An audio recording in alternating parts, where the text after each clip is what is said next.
Ավետարանում մեր Տերը Հիսուս Քրիստոս ասում է. Երանի սքավորներին, որտեղ նրանք կմխիթարվեն։ Ինչու է դա այդպես ասում։ Որտեղ երբ որ մարդը սքում է, արտասվում է, ինչպես անձրևից հետո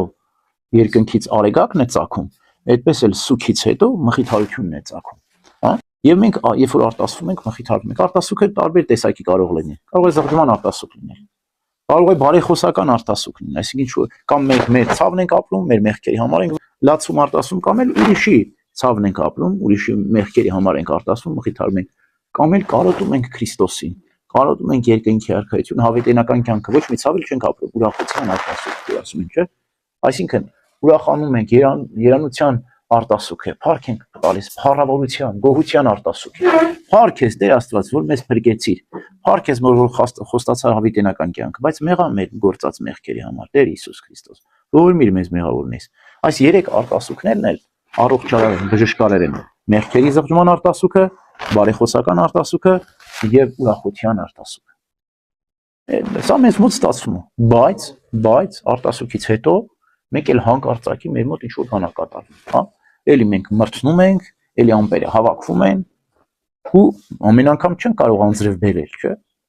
Ասում եմ՝ մի դուր ինձ ամպել եւ չանձրևել, չէ, նարեկացին ասում է։ Եթե դու ամպում ես ու չես անձրևում, շատ վտանգավոր է։ Մթի ու խավարի մեջ ես կհայտնվելու, մառախուղի ու մեգի մեջ ես հայտնվելու։ Նարեկին ասում մեկնի մեկը մերժի մառախուղում, փարատի մռայլը, սպարի աղջան ողջուն, թող վերանա գնա, գործի։ Ինչու է այդպես։ Իրապես արտասուքը Սուրբ Հոգու մխիթարությունն է մեզ վերում, բայց երբ որ մենք վերջացնում ենք, նորից մեր կոտրած տաշտակին ենք կանգնում։ Գիտես, ամպեր կան, որ գալիս են, մենք չենք հավատքում, բայց ամպեր կա, որ մենք ենք մեր վրա բերում։ Այսինքն մտքեր կա, որ մենք այնքան ենք sense ծանրացած թերահավատ, այդ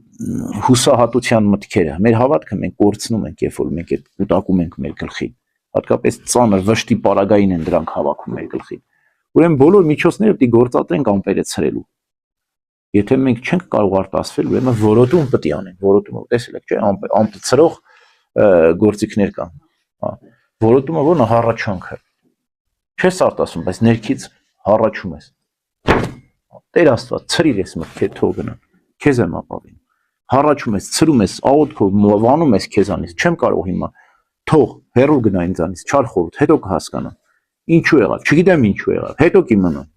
հեռացիր ինձանից, հա, այսպես իմաստուն ձևով, ավելի լավ է մենք ցրենք խորհուրդները, մտքերը, մեկնի մեկը մերժի մառախու, այնքան թե հավաքենք, ցերն ու հավաքը մեր ձեռն է, արտասուքը Սուրբ Հոգին է տալիս, ամեն։